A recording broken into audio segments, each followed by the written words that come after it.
Suku Batak Angkola. Suku Batak Angkola adalah salah satu suku Batak yang bermukim di daerah Angkola yang berada di Kabupaten Tapanuli Selatan, Provinsi Sumatera Utara. Nama Angkola berasal dari nama sungai di Angkola, yaitu Sungai Batang Angkola. Menurut cerita, sungai ini diberi nama oleh Rajendra Chola I, penguasa kerajaan Chola, 1014-1044 Masehi, di India Selatan ketika itu yang masuk melalui Padang Lawas. Daerah Angkola sendiri terbagi dua wilayah, yang sebelah selatan Batang Angkola diberi nama Angkola J, Hilir, dan sebelah utara diberi nama Angkola Julu, Hulu. Sepeninggal kekuasaan Rajendra Chola, muncul seorang tokoh dari Tano Angkola, yang bernama Opu Jolak Maribu yang bermarga Dalimunte. Opu Jolak Maribu ini mendirikan huta, kampung, pertama di daerah Angkola yang bernama Sitamiang. Berikutnya seperti Pargarutan yang artinya tempatnya mengasah pedang. Tanggal yaitu tempatnya menagalkan hari, tempat kalender Batak dan lain-lain. Kemudian masuklah suku-suku lain dari segala penjuru ke wilayah Angkola. Suku-suku pendatang ini ada yang berbaur dengan suku Angkola dan ikut dalam adat istiadat suku Angkola, tetapi ada juga yang tetap mempertahankan adatnya sendiri.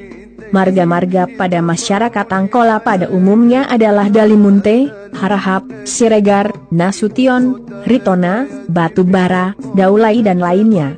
Beberapa marga-marga yang ada pada suku Angkola ini terdapat juga pada suku Batak Toba dan Mandailing.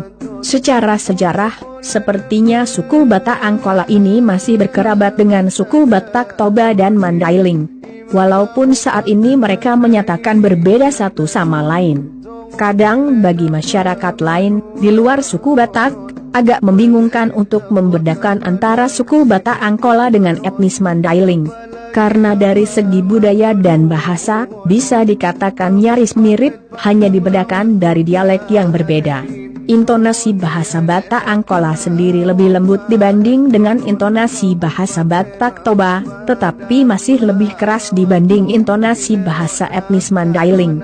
Sebagian masyarakat suku Batak Angkola memeluk agama Islam setelah mendapat pengaruh Islam dari Tuan Kulelo, bermarga Nasution, yang menyebarkan Islam dengan pedangnya, dalam misi Padri, 1821, dari Minangkabau.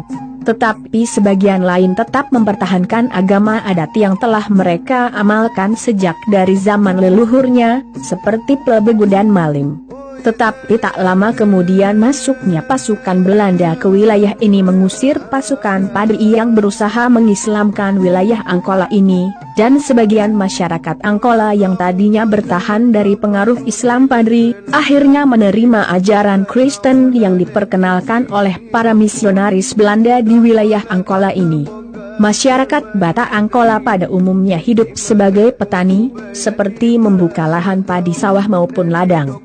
Selain itu mereka juga menanam berbagai jenis sayur-sayuran sampai ke tanaman keras seperti kopi arabica dan lain. Banyak orang cukup mengenal kata Angkola, mengenal Sipirok, tetapi lebih banyak yang kurang mengenal etnis Angkola. Hal ini antara lain disebabkan 1. Adanya anggapan semua penduduk Tapanuli Selatan suku Mandailing. 2. Tentang Angkola, sebab terbatasnya penutur sejarah budaya Angkola. 3. Kurangnya minat generasi mempelajari sejarah asal-muasal terhadap adat istiadat dan budaya. Tidaklah diragukan jika pada umumnya orang Tapanuli Selatan seluruhnya, etnik aslinya, dianggap orang Mandailing. Padahal orang Mandailing sendiri tidak pernah menganggap atau menyamakan orang Angkola dengan orang Mandailing. Meskipun dalam adat istiadat budayanya ada persamaan, namun tetap ada perbedaan yang tak perlu dipertentangkan. Angkola jelas merupakan sebuah etnis asli dan berdiri sendiri di Sumatera Utara, mempunyai adat istiadat dan budaya sendiri. Apabila masih ada yang meragukan tentang itu, boleh-boleh saja dan silahkan untuk meneliti lebih mendalam. Bagi yang berasal dari Angkola dengan marga seperti Harahap, yang menurut kisahnya sebagaimana pernah dituturkan oleh Cik Rahman, Adul Rahman Harahap, tokoh masyarakat mantan Ketua Dewan Kesenian Tapanuli Selatan yang juga adalah penulis cerita film Janji Namboru dan Batu Markosing. Marga Harahaplah pendiri Kampung Padang Sidimpuan.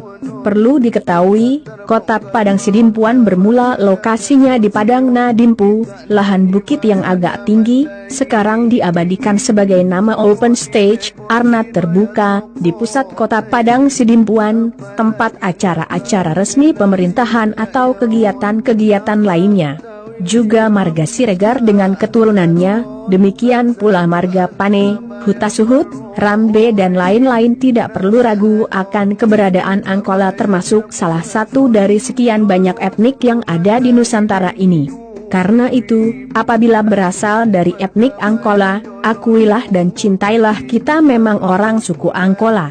Bagaimanapun juga, marga lain yang bersasal dari Toba dan juga dengan orang yang bermarga asal Mandailing yang telah lama berdomisili di Padang Sidimpuan Sipirok sekitarnya, telah lebih banyak yang tidak mau lagi disebut orang Toba atau orang Mandailing. Mereka sudah mengikuti dan melaksanakan adat budaya Angkola.